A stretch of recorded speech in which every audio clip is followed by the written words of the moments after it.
à toutes et à tous. Quand les entreprises retrouvent les bancs de l'éducation, c'est qu'elles participent au forum d'aider. Si ça ne vous dit rien, ne bougez pas. Cette semaine, l'Hebdo vous propose une petite séance de rattrapage. Et en fin d'émission, direction la remise des trophées ID Alsace.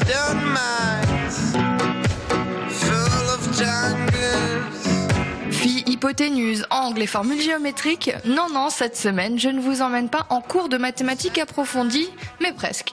À la place des étudiants, on retrouve des cadres ou encore des chefs d'entreprise qui viennent assister aux différents ateliers du Forum Développement Durable. ID Alsace et ses nombreux partenaires organisent cet événement chaque année. Alors le Forum d'aider, c'est tout simplement le grand rassemblement du développement durable en Alsace et j'ai envie de dire dans le Grand Est de la France, puisqu'il n'y a pas d'autre forum équivalent, puisqu'il n'y a pas d'association équivalente à la nôtre dans le Grand Est de la France, où on rassemble tous les acteurs du développement durable, aussi bien publics que privés, avec l'ensemble de nos partenaires qui font que cet événement a lieu et permet de rassembler les chefs d'entreprise, rassembler les cadres dirigeants des collectivités autour d'une thématique qui est le développement durable. Ateliers et conférences ont ponctué la journée. De salle en salle, on retrouve jeux de société, brainstorming géant ou plus classiquement ateliers d'échange et d'information. Pour sa 8e édition, le forum accueillait un invité de marque, Olivier Dubigeon. Spécialiste du concept développement soutenable, il orchestrait la traditionnelle conférence. Le thème cette année, l'engagement responsable. L'entreprise se développe de manière responsable lorsqu'elle contribue à un développement soutenable de la société. Vous voyez, il y a deux acteurs.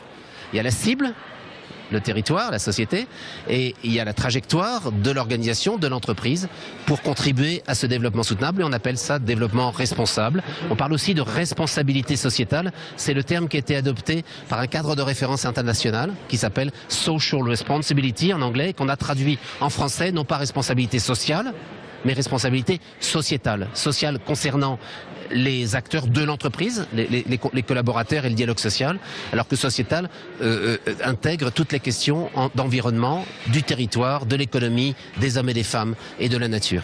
Plus de 400 participants à la recherche de la bonne idée.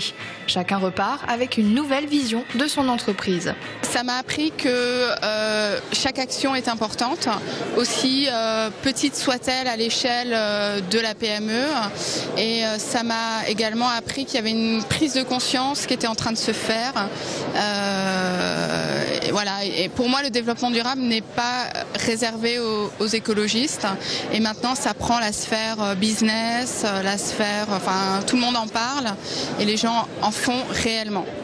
La remise des trophées ID Alsace, c'est le point final de la journée.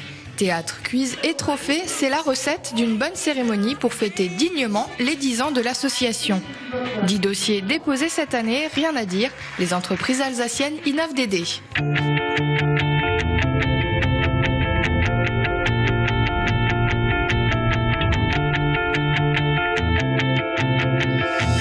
Créer le lien entre les associations et les entreprises.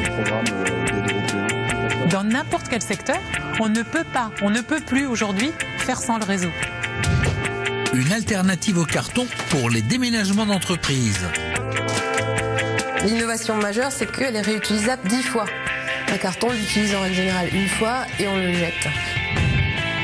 Collecter, traiter et valoriser les déchets électriques et électroniques en réduisant au mieux ses impacts. Un nouvel axe qu'on a décidé de décréter cette année par effectivement la réduction de nos émissions de CO2 dans le cadre des transports. Un système de comptage communicant pour rendre le client acteur de sa consommation d'énergie. On a commencé tout simplement par répartir notre consommation électrique différemment. Donc là, en travaillant sur les heures creuses et les heures pleines. Un jardin écologique pédagogique ouvert à tous pour partager les techniques de la permaculture avec le grand public. L'idée en fait est d'imiter la nature, d'essayer de recréer un écosystème. Des maisons à énergie positive qui vous dispensent d'aller faire le plein. Il reste encore de l'énergie en surplus qui correspond à 20 000 km par an en véhicule. Collecter les vieux cartons chez les clients et les reconditionner en vue de leur recyclage.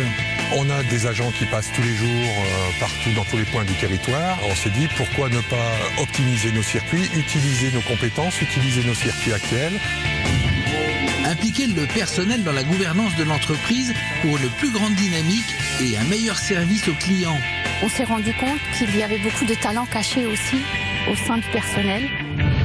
Éliminer les mauvaises herbes à la vapeur. Les gens sont partie prenante de ce qui se passe et les gens sont mobilisés pour ce projet. Des personnels en situation de handicap qui récoltent des baies sauvages pour créer des plants d'arbustes locaux. Il y a une volonté de développer une filière économique qui a aussi une vocation environnementale importante. 4 prix pour 4 idées. Axal et ses boîtes ont remporté le prix Développement durable. Le trophée Transition énergétique a été décerné à Fresh Mile et Maison Hanouf. Pour Envie, c'est le prix spécial du jury. Mais quant à moi, je vous propose de découvrir plus en détail l'entreprise Scope qui est partie avec le trophée Innovation. Éliminer les mauvaises herbes à la vapeur. C'est la nouvelle technique développée par Scope Espace Vert pour le désherbage des grandes surfaces. Sans pollution pour les sols, un impact carbone limité, moins onéreux que le désherbage manuel, ce procédé emprunté aux maraîchers est quasiment inutilisé par les paysagistes. Et pour cause, jusqu'à ce jour, il n'existait pas d'outils adaptés. Face aux demandes de ses clients et anticipant sur les réglementations à venir, Scope Espace Vert a développé en interne ses propres équipements. Une chaudière montée sur camion ou tracteur, associée à un diffuseur de vapeur monté sur un bras mobile, capable de travailler en pente ou sur talus. Pour les surfaces difficilement accessibles, une lance mobile complète le dispositif. Un système qui permet de travailler le long des cours d'eau où les produits phytosanitaires sont formellement interdits et qui apporte déjà de très grandes satisfactions à leurs auteurs et utilisateurs. Mais on peut toujours faire mieux. Faire progresser la technique en matière d'économie d'énergie, donc trouver des sources de carburant qui pourraient être différents ou réutiliser l'énergie du moteur de l'engin porteur. D'ores et déjà, des contacts sont pris avec des partenaires pour améliorer les performances de l'outil et l'adapter à de nouvelles utilisations en milieu urbain. Une bonne idée, non? On attend avec impatience déjà les innovations Dédé de demain. Il est maintenant temps de passer à votre agenda Dédé. La gravure, pas pour vous? Eh bien, détrompez-vous. Christophe Meyer propose des séances d'initiation à cet art dimanche 23 novembre au Cygne des Bussières. Attention, l'inscription est obligatoire.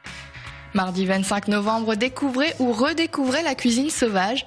Laissez-vous surprendre par ses saveurs naturelles. Rendez-vous à 14h dans un lieu communiqué à l'inscription. Les 2 du développement durable se terminent déjà. En attendant le nouveau numéro, pour voir ou revoir cet épisode, direction le www.alsace20.tv. À la semaine prochaine.